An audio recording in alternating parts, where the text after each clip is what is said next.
हाय, good evening students. आप लोग से एक रिक्वेस्ट है, आप लोग कॉल मत करिए, क्योंकि कट जा रहा है, कॉल आ रहा है, फोन तो कट जा रहा है। आप लोग कॉल वगैरह अभी मत करिए, अभी क्लास लेने दीजिए। क्लास के बाद किसकी क्या समस्या है क्या नहीं है वो बाद में हम डिस्कस करेंगे, अभी पहले पढ़ लेते हैं। हम आज जो चर्चा करेंगे वो चर्चा करेंगे हम लोग रीजनिंग के बारे में विस्तृत जानकारी लेंगे, जो जीरो लेवल से लेकर हाई लेवल तक की चर्चा करेंगे। रीजनिंग व्यक्ति की सोच है, रीजनिंग जो है वो व्यक्ति की सोच है, सोचने की क्षमता है, यानी कि ये एक प्रकार की सोच है, थिंकिंग है, ये कोई विषय नहीं है। आप क्या सोच सकते हैं, आप में कितने सोचने की क्षमता है, वही रीजनिंग है। जब ये कोई विषय नहीं है तो क्या इससे लोग पीएचडी करेंगे क्या, ग्रेजुएशन करेंगे क्या, एमए करेंगे क्या, एमएससी करेंगे क्या? नहीं करेंगे, क्योंकि ये एक विषय नहीं है, क्योंकि ये एक सोच है।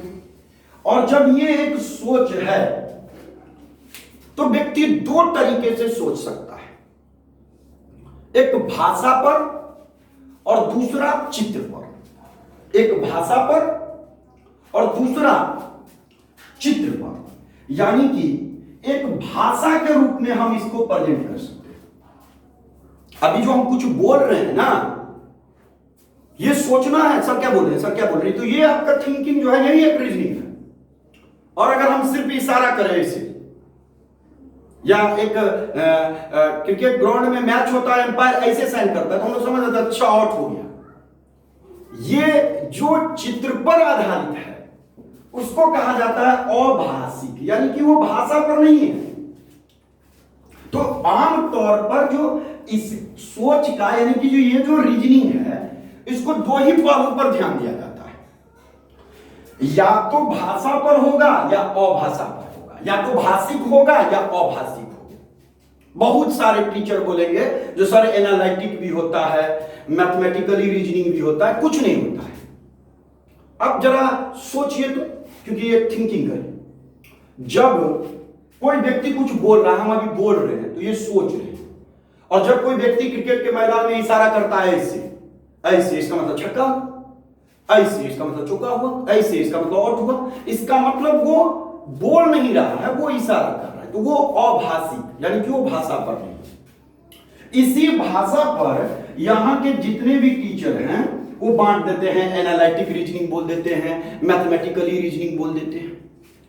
तो इस अंतर को समझिए, आखिर क्या कारण है जो मुझे रोजगार मिला? कुछ तो अलग किए होंगे, कुछ तो अलग किए होंगे, तब ना जाके हमको रोजगार मिला। क्योंकि PASS क्या होता है? पास। PASS क्या होता है? पास। और अगर P हट जाए तो क्या होता है? ASS।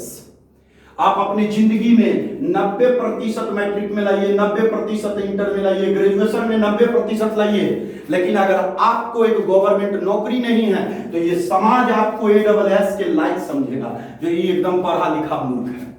लेकिन अगर आपको मैट्रिक में 40% है, इंटर में 45% है और ग्रेजुएशन में 45% है, और आप जिंदगी में एक सरकारी नौकरी ले लिए हैं, तो आप PASS पास हैं, यानी कि आपके लाइफ में सब कहेगा वाह अच्छा बंदा है, अच्छा लड़का है, अच्छा लड़की है। इस चीज को समझना है। हम लोगों के दुनिया के थिंकिंग पर नहीं जाना, कौन टीचर क्या बोले या कौन व्यक्ति क्या बोला। हमको दुनिया से सोच, हमको अलग सोचना है, यूनिक सोचना है, तब जाके सबसे पहले नौकरी मिलेगा। इस चीज को बदलिए, पहले अपनी आदत को बदलिए। फलना कहा सर कान लेके भाग गया कौआ, भाग गया, कान देखेंगे कि कौआ देखेंगे? तो इस चीज को समझना है। तो ये जो सोच है ये दो ही तरीके से आएगा, या तो भाषा पर आएगा या अभाषा पर आएगा। अगर हम बात करें भाषा पर, तो इसी भाषा में एनालिटिक रीजनिंग आता है, मैथमेटिकली रीजनिंग आता है। अब ये जो भाषा पर है, इसी पे 90% प्रश्न पूछे जाते हैं, 10% प्रश्न जो है वो अभाषा पर आता है।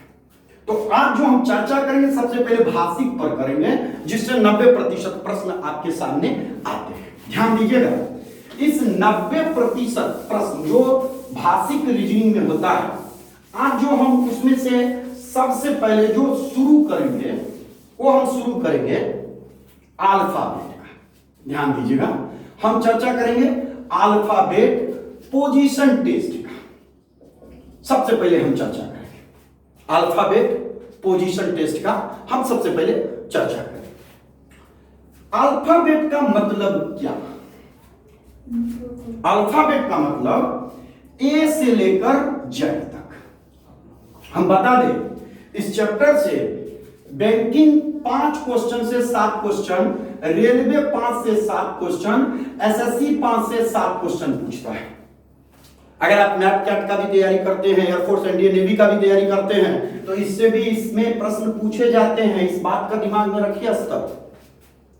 ये मत सोचिएगा जो सर हम लोगों को एबीसीडी सिखा रहे हैं। एबीसीडी अगर आप सीख गए होते तो 5 से 7 क्वेश्चन आप एसएससी रेलवे बैंकिंग में कलर करके आएंगे। इस चीज को सीखिए, इसी चीज को जानना है। तो हम लोगों को अल्फाबेट पोजीशन टेस्ट सर्वप्रथम पढ़ना है, जिसे 5 से 7 क्वेश्चन बैंकिंग एसएससी रेलवे में पूछता है। एसएससी का और रेलवे का जो अल्फाबेट पोजीशन टेस्ट रहता है वो हल्का रहता है, लेकिन इसी हल्के को पकड़कर हमको बैंकिंग वाले को दबोच देना है। उसका लेवल थोड़ा ऊपर रहता है, तो हमको ऊपर तक पहुंचना है, पहले नीचे वाली सीढ़ी से होते हुए। तो ये जो ए से जेड अल्फाबेट का लाता है, ये A B C D E F G और ये जेड पर जाकर समाप्त हो जाता है। यानी कि ए बी सी डी ए से लेकर जेड तक चलता है। चूंकि ये हाथ जो है ये बाएं तरफ है, तो हम लोग इसे बोलते हैं बाएं सी। इसे क्या बोलते हैं? बाएं सी, क्योंकि बाएं हाथ तरफ बायां है। और ये जो जेड है, अगर जेड से ए के तरफ आएंगे तो चूंकि ये दाहिना हाथ है, तो इसको हम लोग बोलते हैं दाएं सी। ध्यान दीजिएगा, कोई चिंता करने की बात नहीं। अल्फाबेट पोजीशन टेस्ट से एसएससी हो, रेलवे हो, बैंकिंग हो, 5 से 7 क्वेश्चन पूछे जाते हैं। MAT CAT NDA air force navy में भी इससे प्रश्न आते हैं।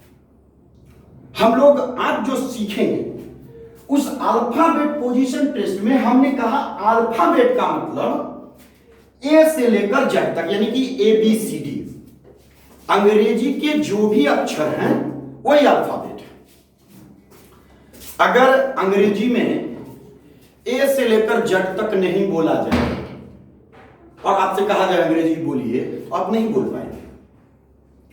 तो ये जो ए बी सी डी हम लिखे, जो ए फिर बी फिर सी, इसी तरह जेड पर जाकर जो ये समाप्त हुआ, अगर आप ए से जेड के तरफ जा रहे हैं तो चूंकि ये बायां हाथ है, तो हम लोग इसे बोलेंगे बाएं से। आपको अगर पूछा जाए अरे बाएं तरफ से लिखो, तो इसका मतलब आप बाएं हाथ तरफ से लिखते हैं। लेकिन अगर हम आपको बोले अरे दाएं तरफ से लिखो, तो इसका मतलब आप दाहिने तरफ से लिखेंगे, तो जेड के बाद वाई लिखेंगे, वाई के पहले एक्स लिखेंगे। यानी कि कहने का मतलब अगर हमको दाहिने तरफ से लिखना है तो हम लोग जेड वाई एक्स इस तरह से इस रूल बनाएंगे। यानी कहने का मतलब 2 हाथ होता है प्रत्येक मनुष्य के पास, एक बायां दूसरा दायां, एक बायां, ये बायां हुआ और ये दायां, इसी को कहते हैं लेफ्ट, इसको कहते हैं राइट। अगर देखा जाए आमतौर पर अगर देखा जाए तो यह जो ए है ये बाएं तरफ से 1 पर है, ये बी जो है वो 2 पर होता है, क्योंकि पहले ए 1, फिर बी 2, फिर सी आया तो सी 3, फिर डी आया तो डी 4।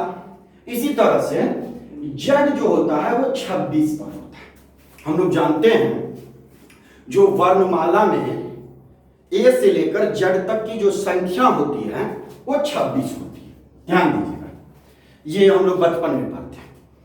ए से लेकर जेड तक जो वर्णमाला की संख्या होती है ए से जेड, वो टोटल उसकी संख्या 26 होती है, जिसमें ए जो होता है वो 1 पर, बी जो होता है वो 2 पर, सी जो होता है वो 3 पर, डी जो होता है वो 4 पर, ई जो होता है 5 पर। इसी तरह से जेड जो होता है वो 26 पर होता है।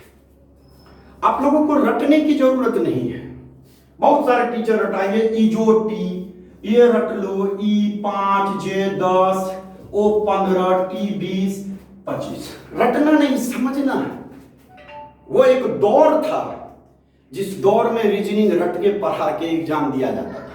अब ये दौर है जिस दौर में सोच को डेवलप किया जाता है मेरे भाई।